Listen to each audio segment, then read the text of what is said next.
los protagonistas vamos a estar hablando de la medicina, del uso de la marihuana medicinal con todos los avances que hubo sobre este tema, ¿no? Sí, y obviamente, y algo que se viene planteando mucho, bueno, lo charlábamos recién fuera de micrófono con el invitado, se plantea mucho desde la sociedad Sí. que desde los propios médicos.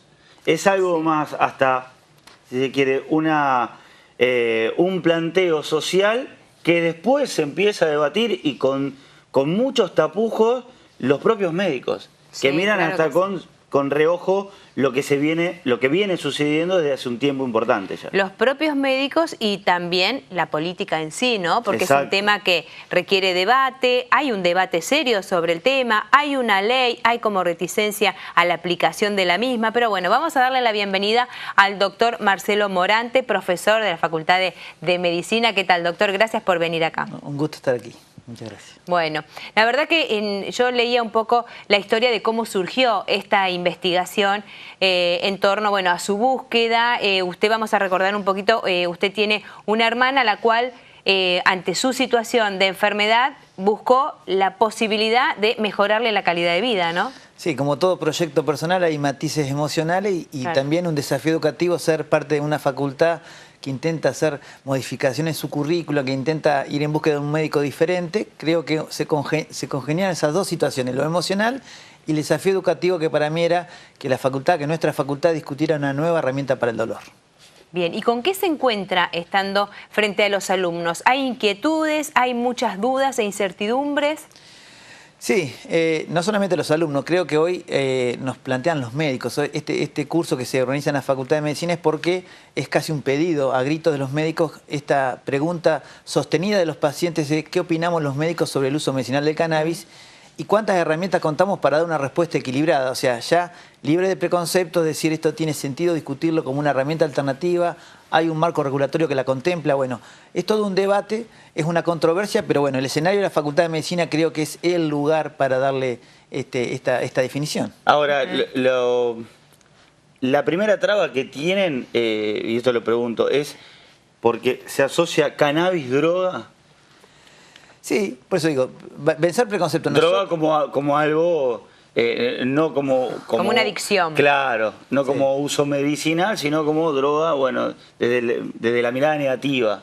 Sí, es una mirada, pero nosotros como médicos, como particularmente haciendo dolor o cuidados paliativos en nuestro cotidiano, manejamos muchas drogas y muchas Claro. con potenciales adictivos. O sea que aquí no tenemos que aplicarle la moral a una molécula, sino simplemente debatirla con equilibrio. A ver si la relación riesgo-beneficio justifica que sea parte de una estrategia o que no contempla que esté en juego. O sea, muchas veces esta consulta donde el paciente intenta ponerla en el debate y la herramienta tradicional fue mal utilizada, dosis insuficiente.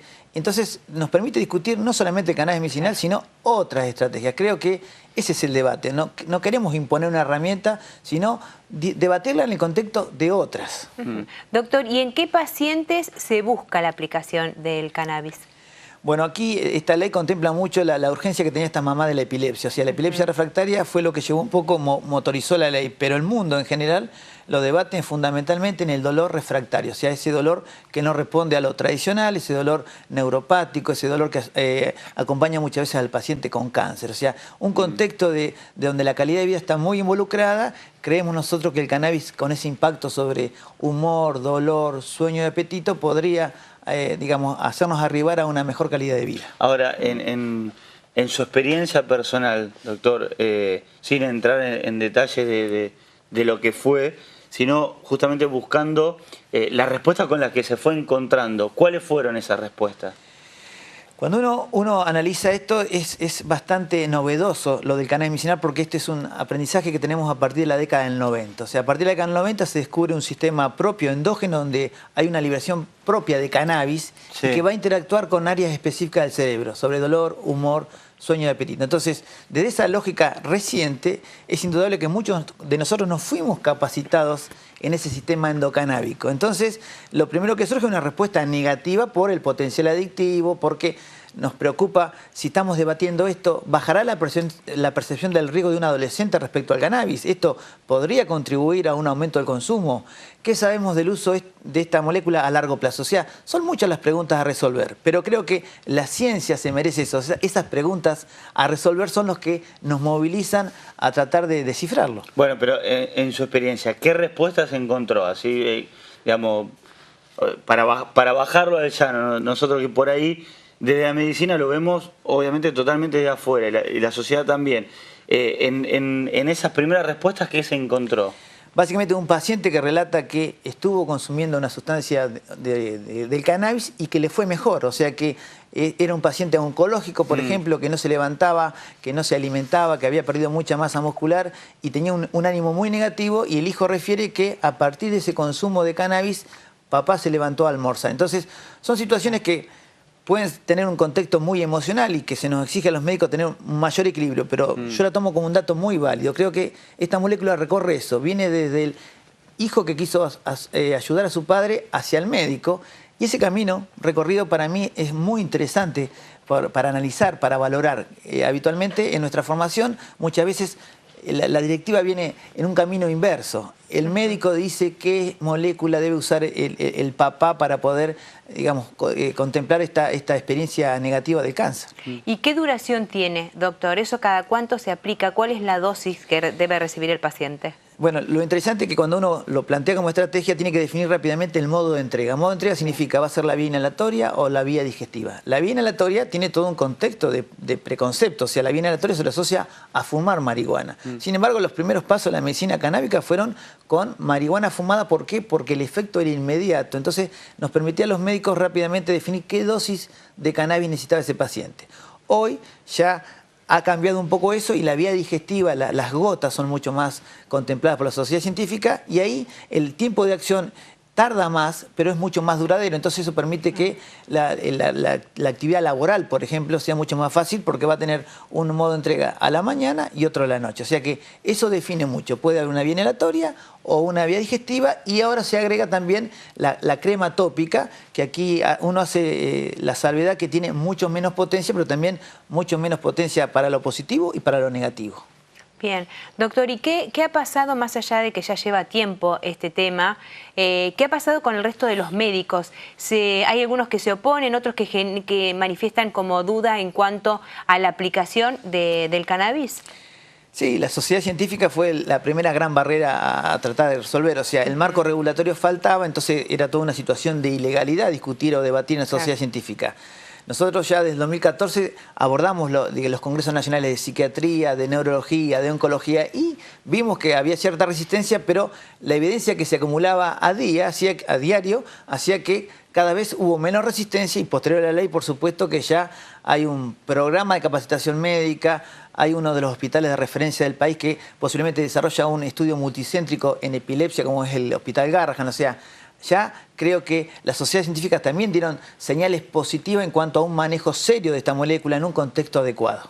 Y a nivel ley, ¿cómo está?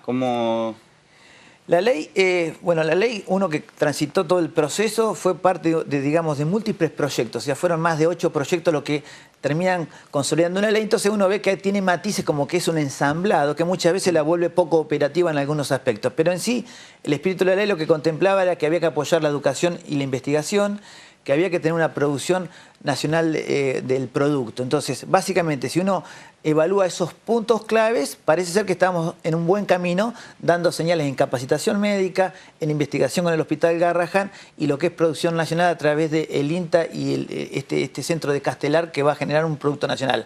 Ahora, si uno lo mira desde la mamá que tiene el niño con la epilepsia y que tiene alguna dificultad para, acceder al producto, uno va a tener una mirada mucho más crítica, y es razonable y entendible, porque la ley generalmente tiene que ser facilitadora del proceso. Bueno, quizás hoy la crítica que tiene es esa dificultad en el acceso que tiene esa mamá para el producto. ¿Y hoy se utiliza mucho más de lo que creemos el cannabis medicinal?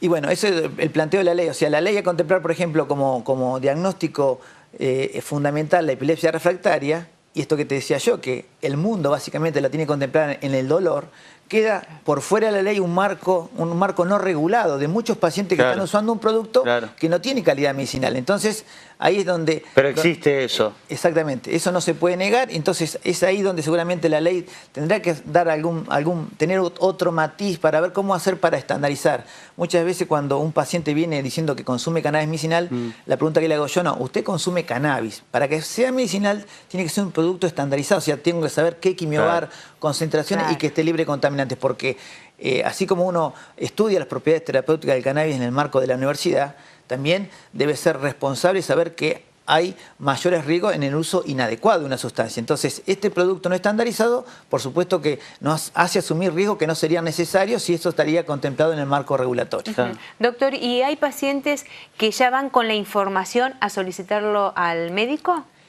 Sí, la información, y aquí es otra de las cuestiones que debería asegurar el Estado. O sea, así como el Estado debe ser una fuente de un producto estandarizado, también debe ser una fuente de información adecuada, porque nos queda claro que hay muchos intereses y que la información a la cual recurre un paciente muchas veces no tiene el tamizaje o el filtro necesario, entonces ahí uno ve cómo se expresan otros intereses. Creo que esto de capacitar a los médicos, hacer capacitaciones comunitarias, nos va a acercar a una forma de informar adecuadamente. Sí, a su vez bajar a los barrios o a las instituciones o a diferentes lugares para brindar el conocimiento, si no queda como muy centralizado dentro de la facultad. Claro, eso un poco fue el desafío del 2014. El desafío era salir de las aulas, escuchar lo que planteaban estas madres. Prácticamente hemos recorrido el país escuchando, fuimos parte de muchas legislaciones de distintas provincias y bueno, eso, realmente la gente tenía algo para contar. Uno ve que quizás la expectativa sea excesiva respecto a una molécula, pero esa expectativa excesiva no se puede combatir desde el provisionismo ni del silencio. A esa expectativa excesiva con respecto a una molécula hay que trabajarla, hay que educarla para que lleguemos a un punto en común donde pacientes y médicos nos sintamos cómodos en ese proceso. El doctor, ¿recuerda que haya sucedido algo similar con otra cuestión, que sea desde afuera hacia adentro, que sea por fuera del ámbito universitario, por ponerle una institución, y que después sean los médicos los que tengan que analizar, bueno, ahora hay que estandarizarlo, ahora hay que darle este marco regulatorio? Yo creo que esa es la historia de la medicina. La historia de la medicina surgió de un dato anecdótico de que alguien contó algo de un efecto positivo o negativo y en función de eso se construye conocimiento. O sea que la medicina basada en la evidencia no nace en el estudio multicéntrico, nace de lo anecdótico de alguien que se sintió bien con una sustancia y bueno, no nos podemos separar. Después se analizó. Claro. Aquí lo interesante es que hubo un ejercicio social donde hubo pacientes, madres de la epilepsia, hubo médicos, hubo profesores y también hubo políticos que estuvieron a la altura de las circunstancias. O sea que, porque la ley salió en tiempo récord. O sea, para que una ley tenga ese tiempo récord significa que todos nos comportamos un poquito mejor de lo esperado. ¿En qué año salió? ¿En qué año salió? 2017 salió la ley y se empezó a trabajar, pero realmente para lo que es una ley sobre una molécula controversial es un tiempo récord. Del 2014 al 2017, sí. Doctor, y en cuanto a la aplicación, cuando el paciente va y hace la consulta, teniendo conocimiento, bien lo decía usted recién, que tampoco quizás el conocimiento sea o a través de internet o a través de algún medio periodístico que se informe y en realidad es el médico quien se lo tiene que explicar. ¿Lo solicitan ante cualquier enfermedad que padecen o puntualmente con una gravedad? Sí, la consulta generalmente viene orientada al dolor y el cáncer. Muchas veces aparecen pacientes con enfermedades neurodegenerativas, con Parkinson, o sea, enfermedades que realmente condicionan mucho la calidad de vida, que hace que un paciente, un adulto mayor que habitualmente tiene un preconcepto muy claro con respecto a la marihuana, pueda saltar ese preconcepto y analizarlo como posible. Uno dice, ¿cómo se estará sintiendo este señor para aceptar debatir esto? Entonces, hay que orientarlo. Yo muchas veces le planteo ¿qué es lo que usted quiere resolver? ¿Qué síntoma le parece a usted que quisiera resolver con el cannabis? Porque ahí uno donde ve la información. Usted quiere mejorar el dolor, el humor, el sueño. Bien, sería una opción válida. Ahora, si yo me quisiera curar del cáncer o me quisiera curar del Parkinson, ahí estaría yo sobredimensionando con una expectativa inadecuada que lo va a hacer transitar no solamente la frustración, sino que lo va a conducir a un mercado no regulado donde va a haber un vivo que va a sacar provecho de esa situación. Doctor, y si bien todavía está en plena investigación, sí se sabe que mejora la calidad de vida, pero no se puede hablar de tiempos. No, o sea que Mejorar la calidad de vida es un gran desafío, o sea que Bien. la mayor parte de nuestras enfermedades son neurodegenerativas, oncológicas o inmunológicas. Esa variedad de patologías todas tienen involucrada de alguna forma un deterioro del humor, del sueño, del apetito. O sea que no es un dato menor. Eso de, muchas veces nos dicen, pero es solo que palía síntomas, es para paliar síntomas. Bueno, en este modelo de médico que no quiere, uno en la Facultad de Medicina de La Plata, no es nuestra intención generar el experto en cannabis. Nosotros reconocemos que hoy el modelo de nuestro médico tiene que parecerse más a un médico de cuidados paliativos, a un médico de dolor, a un médico de atención primaria. O sea que eso siempre hay que aclararlo porque muchas veces parece que la Facultad de Medicina quiere hacer punta en un médico canábico. Para nada, o sea, nuestro desafío es un espíritu de esto, de empatía, de un médico... De capacitación puntualmente. Claro, y de médico que esté dispuesto a desarrollar herramientas para el sufrimiento. Me parece que ese es el mensaje y la Facultad de Medicina, por suerte, ha acompañado en el proceso y yo estoy orgulloso. Recorro el país y no todas las facultades tienen esa apertura de poder debatir esto con seriedad, así que... Bueno, orgulloso de la Facultad de Medicina de La Plata. Y en este contexto habría que despenalizarlo, ¿no? O sea, claramente, cuando uno habla de una situación de salud o enfermedad, y a mí me tocó transitar la ley, muchas veces iba a comisiones de seguridad a debatir esto.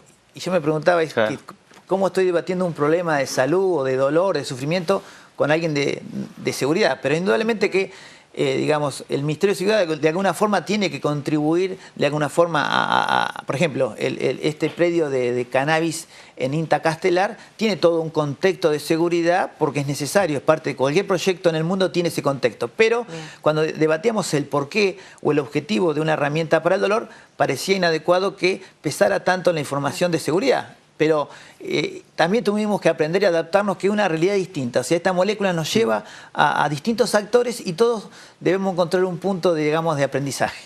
Le pregunté esto teniendo en cuenta que en Canadá es un tema que se habla con total tranquilidad, que está abierto, que está totalmente despenalizado y que tiene otros resultados, ¿no?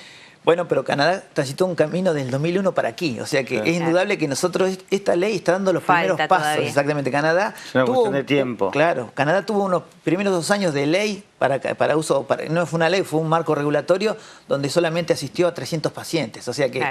Está claro, o sea, las sociedades científicas ya evolucionaron, debemos aprender mucho de ellas y también tener la tolerancia necesaria para saber que nuestro país ha dado un gran paso, ha dado un marco regulatorio, los médicos se están capacitando, INTA está generando el cultivo nacional. Yo creo que a la que sí tenemos que escuchar con la mayor urgencia es a esa mamá que dice que hoy le cuesta acceder al producto. Me parece que en ese debate todos vamos a encontrar el lugar. Doctor, muchísimas gracias, muy amable. Agradecido. Hacemos una pequeña pausa. Ya regresamos, ya venimos.